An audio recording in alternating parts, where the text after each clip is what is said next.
सो hello बच्चों, welcome to our YouTube channel kangaroo classes. जैसा कि हमने अपनी पिछली वीडियोस में चैप्टर नंबर 1 कंप्लीट किया था, तो आज इसी के साथ फ्रेश वीडियो न्यू वीडियो के साथ आ चुके हैं हम लोग वापस। मैं आ चुका हूं वापस और आज हम लोग करेंगे chapter 2 components of food, science का 6th स्टैंडर्ड का। ओके, तो चलो मैंने आप लोग के लिए पहले से नोट्स बना रखे हैं और इन्हीं नोट्स से हम समझते हैं। ये वीडियो का पार्ट 1 होगा। पार्ट 2 में मैं उसके आगे के टॉपिक को कवर करूंगा। ओके, यहाँ पे भी ऑलमोस्ट टॉपिक कवर हो चुका है। पार्ट 2 में हम लास्ट के 2 और 3 पेजेस को कवर करेंगे। देखो, अब आपको क्या दिया है? Components of food. क्या दिया है? Components of food. अब हम समझ लेते हैं कि कंपोनेंट है क्या।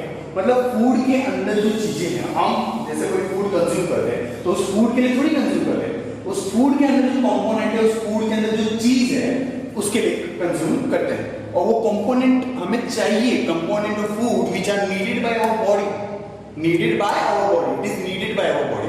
और जो भी कंपोनेंट फूड की हमारी बॉडी को जरूरत है, that component is called nutrients. और न्यूट्रिएंट्स मेनली 4 टाइप्स होते हैं। न्यूट्रिएंट्स मेनली 4 टाइप के होते हैं। कौन कौन से? पहला कार्बोहाइड्रेट, प्रोटीन, फैट, विटामिन। और एक और 5 टाइप के होते हैं: कार्बोहाइड्रेट, प्रोटीन, फैट, विटामिन और मिनरल। मैंने यहाँ पे मिनरल लिखा नहीं है, बट वो भी होता है। उसके बाद आपकी बुक में सबसे पहले आपको क्या है, सबको टेस्ट करना सिखाया है कि किसी भी खाने में आप कैसे टेस्ट कर सकते हो, एक्सपेरिमेंट कर सकते हो कि उस खाने में उस चीज की प्रेजेंस है या नहीं है।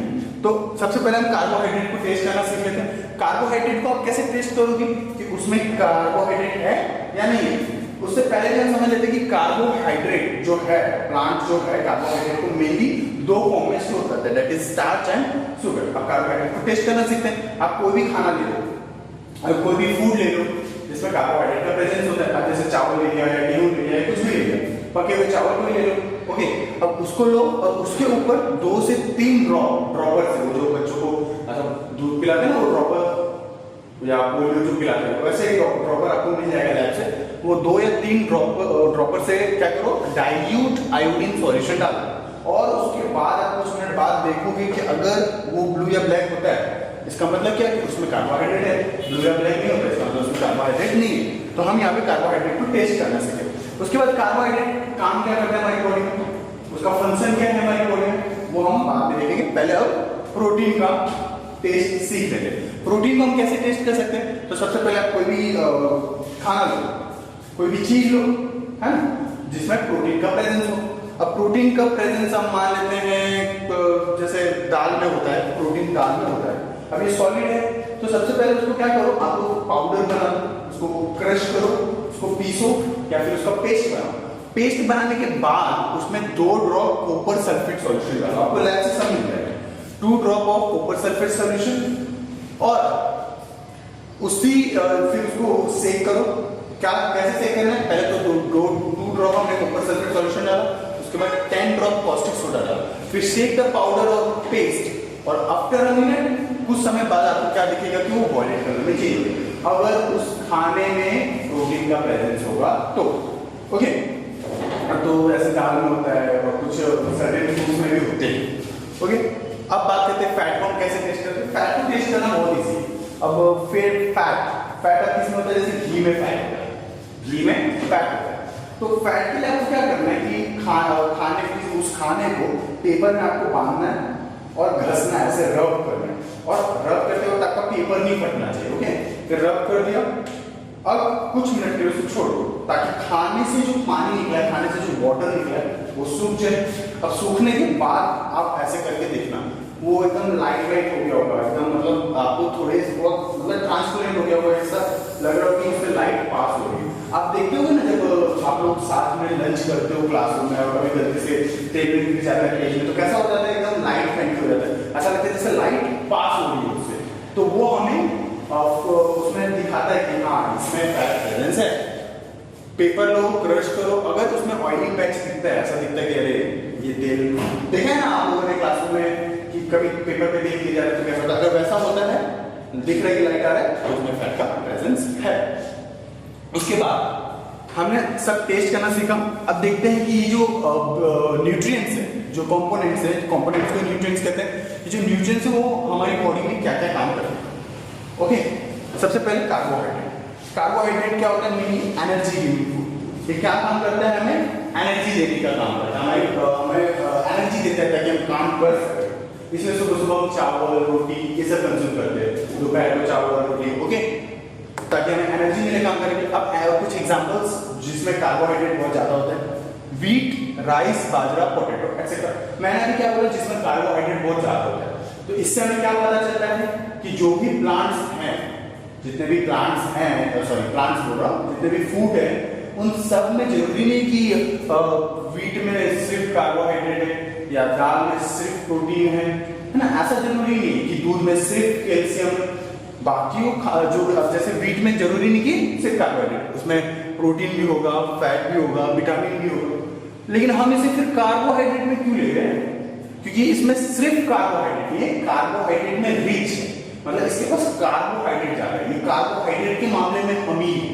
तो जो फूड में सबसे ज्यादा मेजोरिटी में होता है, हम उसको बोलते हैं कि हाँ ये कार्बोहाइड्रेट वाला खाना है, ये प्रोटीन वाला खाना है, इसमें प्रोटीन ज्यादा है। हम ऐसा नहीं बोलते कि इसमें सिर्फ प्रोटीन, इसमें हम बोलते हैं इसमें प्रोटीन ज्यादा है, इसमें कार्बोहाइड्रेट ज्यादा है। तो जो भी फूड कंपोनेंट में जो मेजोरिटी में प्रेजेंट होता है, उसको हम बोलते हैं क्या कि हाँ इसमें कार्बोहाइड्रेट है, इसमें ये है, ओके ना। कोई भी खाना का उसमें सारे न्यूट्रिएंट्स होते हैं, बट जो ज्यादा में होता है उसको हम उसी का नाम देते हैं, ओके। उसके बाद अब देख लेते हैं प्रोटीन क्या काम करता है। प्रोटीन काम करता है ग्रोथ, रिपेयर, और इसको हम बॉडी बिल्डिंग फूड भी कहते हैं। जैसे कार्बोहाइड्रेट को हमने एनर्जी गिविंग फूड बोला, वैसे ही प्रोटीन को हम बॉडी बिल्डिंग फूड बोलते हैं। अब ग्रोथ और रिपेयर में काम करता है। आपने देखा होगा कि कभी आपको चोट लग जाती है, कभी एक्सीडेंट हो जाता है, तो हम लोग जब हॉस्पिटल में किसी को विजिट करने जाते हैं तो फ्रूट्स लेके जाते हैं। क्यों लेके जाते हैं? क्योंकि फ्रूट्स में बहुत प्रोटीन होता है। फ्रूट क्या करता है, फ्रूट हेल्प करेगा उसकी बॉडी को, जहाँ पे भी कट्स लगे, जहाँ पे भी खून बह रहा है, उसके घाव को रिपेयर करेगा, न्यू सेल्स को बनाएगा। अब बचपन में इतने छोटे थे, एकदम गोलू मोलू प्यारे थे, क्या अभी भी उतने छोटे हो? बॉडी बढ़ी, हाइट बढ़ी, है ना, ग्रोथ हुआ कि नहीं हुआ? तो वो सब किसकी वजह से? प्रोटीन की वजह से, ओके। उसके बाद अब देख लेते हैं, ये हमने टेस्ट देखा, कार्बोहाइड्रेट का मीन्स देखा कि एनर्जी गिविंग होता है, कुछ एग्जांपल्स देखे जैसे वीट, राइस, बाजरा। प्रोटीन देखा कि वो ग्रोथ और रिपेयर में मदद करता है, और जैसे इसको एनर्जी गिविंग कहते हैं, इसको बॉडी बिल्डिंग कहते हैं। अब फैट क्या है? फैट भी एनर्जी गिविंग फूड है, कार्बोहाइड्रेट भी एनर्जी गिविंग फूड है, और फैट भी एनर्जी गिविंग फूड है। उल्टा फैट हमारी बॉडी को ज्यादा एनर्जी देता है, उल्टा फैट हमारी बॉडी को ज्यादा एनर्जी देता है कार्बोहाइड्रेट के कंपेयर में। बट फिर भी हम फैट को क्यों नहीं कंज्यूम करते? अगर फैट में ज्यादा एनर्जी देता है, मान लो अभी मैंने 10 रोटी खाया और 10 रोटी में उसने जितना मुझे एनर्जी नहीं दी, उतना बस मुझे 1 चम्मच घी में दे दिया, फिर भी हम घी को ही क्यों नहीं खा लेते फिर 10 चम्मच?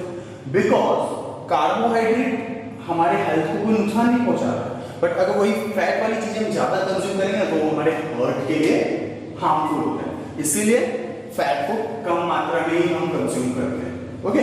और कार्बोहाइड्रेट को हम थोड़ी ज्यादा मात्रा में कंज्यूम करते हैं, क्योंकि ये हार्मफुल नहीं है, बट फैट हार्मफुल है, भले एनर्जी ज्यादा देता है बट हार्मफुल है, इसलिए कम कंज्यूम करते हैं फैट वाली चीजों को। तो फैट भी एनर्जी गिविंग फूड है। उसके बाद अब बात कर लेते हैं विटामिन। विटामिन क्या काम करता है? विटामिन करता है हमें बीमारियों से बचाने में। किससे बचाने में? बीमारी से बचाने में। वो हमारे आई, बोन, टीथ, जर्म्स, मसूड़े, उन सबको हेल्दी रखता है, मजबूत रखता है। अब ग्रुप ऑफ विटामिन, विटामिन सिर्फ एक नहीं होता कि विटामिन, आपने सुना होगा vitamin A, vitamin B, vitamin K, ये सब कुछ नाम है, जैसे विटामिन डी, विटामिन के कुछ नाम से। और यही जो विटामिन सी ग्रुप बने अलग अलग, उसको क्या कहते हैं? Vitamin B complex. उनके ग्रुप को क्या कहते हैं? Vitamin B complex. और विटामिन हमारी बॉडी को स्मॉल क्वांटिटी में चाहिए, जैसे कार्बोहाइड्रेट वाला क्या है, सुबह शाम रात को चावल चावल चावल, वो क्या है, मैं तो नॉर्थ इंडियन हूं इसलिए मुझे चावल ज्यादा पसंद है। सो विटामिन जो है वो तो हमें स्मॉल क्वांटिटी में चाहिए। और विटामिन के अलग अलग ग्रुप होते हैं, मैंने बताया विटामिन बी कॉम्प्लेक्स। और जैसे विटामिन के अलग अलग, जैसे विटामिन ए, बी, सी, तो देखिए उसका थोड़ा फंक्शन, जैसे विटामिन ए हमारी स्किन और आईज के लिए बहुत हेल्दी होता है, विटामिन सी हमें डिजीज से बचाता है, और विटामिन डी बोन्स, टीथ के लिए बहुत हेल्दी होता है। अब विटामिन ए कहाँ से मिलेगा? मैंगो से मिलेगा। जस्ट मैंगो एक एग्जांपल है, और भी बहुत से फूड में हमें विटामिन ए मिलेगा। विटामिन सी कहाँ से मिलेगा? लेमन से मिलेगा, सुबह सुबह नींबू पानी पिया करो, ओके, गुड फॉर हेल्थ। और विटामिन डी कहाँ मिलेगा? तो वो मिल्क में मिलेगा, और मिल्क हम सुबह शाम कंज्यूम करते ही हैं। अब विटामिन डी जो है वो सिर्फ हमें मिल्क में नहीं मिलेगा, दूसरे फूड कंपोनेंट में नहीं मिलेगा, वो हमें नेचर से भी मिलेगा, दैट इज सनलाइट। अब सनलाइट, कौन सा सनलाइट? सुबह के 10 बजे तक का सनलाइट। अब सारे दोपहर को खोलो, दोपहर को खेलो और बोलोगे मेरे को विटामिन डी मिल रहा है, तब दोपहर को ना यूवी रेज आती है, मतलब हानिकारक किरणें आती है जो हमारी स्किन के लिए अच्छी नहीं होती। और अगर वही सुबह की जो नई नई किरणें होती है, ताजा ताजा किरणें होती है, वो हमारे आती है। ओके, तो सनलाइट से भी हमें विटामिन डी मिलता है। आज की इस वीडियो में हमने क्या क्या देखा कि कैसे हम टेस्ट करते हैं, कुछ एक्सपेरिमेंट्स देखे, उसके यूजेस देखे, कहाँ पे प्रेजेंट होता है, कितनी क्वांटिटी में चाहिए, और न्यूट्रिएंट का मतलब समझा, बहुत सारी चीजें देखी। अब नेक्स्ट वीडियो में मैं आप लोगों को क्या करूँ, मैं बताऊंगा डेफिशिएंसी डिजीज क्या होता है, कौन सी विटामिन की कमी से क्या बीमारी होती है, और बैलेंस डाइट क्या होता है, फिर यही सब जो भी आगे के टॉपिक्स बचे हैं वो। ओके, तब तक की स्टडी की लर्निंग। आप लोग ना अब बुक पढ़ना, ये मैंने समझा दिया, आप लोगों को लग रहा है 10 मिनट में कंप्लीट हो गया।